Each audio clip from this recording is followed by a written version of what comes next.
మార్చి 30న గుజరాత్ టైటన్స్తో జరిగిన మ్యాచ్లో ముంబై ఇండియన్స్కు నాయకత్వం వహించిన హార్దిక్ పాండ్యాకు 12 లక్షల రూపాయల జరిమానా విధించారు. అహ్మదాబాద్లో జరిగిన మ్యాచ్లో పాండ్యా స్లో ఓవర్ వేసినందుకు ఈ జరిమానాకు గురయ్యాడు. ఇక సంజు శాంసన్ స్థానంలో రాజస్థాన్ రాయల్స్ కెప్టెన్గా వ్యవహరించిన రియాన్ పరాగ్ కూడా జరిమానాకు గురయ్యాడు. చెన్నై సూపర్ కింగ్స్తో జరిగిన మ్యాచ్లో స్లో ఓవర్ రేట్ తప్పు చేసినందుకు పరాగ్కు 12 లక్షల జరిమానా విధించారు. ఇక Lucknow super giants captain Rishabh పంత్కు కూడా జరిమానా పడింది. ముంబై ఇండియన్స్తో జరిగిన మ్యాచ్లో పంత్ నిర్ణీత సమయంలోపు 20 ఓవర్ల పూర్తి చేయకపోవడంతో అతనికి 12 లక్షల జరిమానా విధించారు. అలాగే Gujarat titans senior pacer Ishant శర్మకు కూడా శిక్ష అనుభవించాడు. సన్ రైజర్స్ హైదరాబాద్తో జరిగిన మ్యాచ్లో ఐపీఎల్ నిబంధనలను ఉల్లంఘించినందుకు అతనికి మ్యాచ్ ఫీజులో 10% అంటే 25% జరిమానా విధించారు.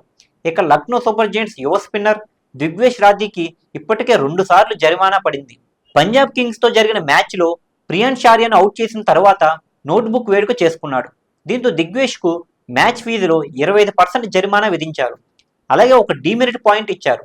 ఆ తర్వాత ముంబై ఇండియన్స్తో జరిగిన మ్యాచ్లో దిగ్వేష్ రథి మరో నోట్బుక్ వేడుకతో కనిపించాడు. ఈసారి ఐపీఎల్ నిబంధనలను ఉల్లంఘించినందుకు దిగ్వేష్కు అతని మ్యాచ్ ఫీజుల్లో 50% జరిమానాతో పాటు 2 డీమెరిట్ పాయింట్లు విధించారు.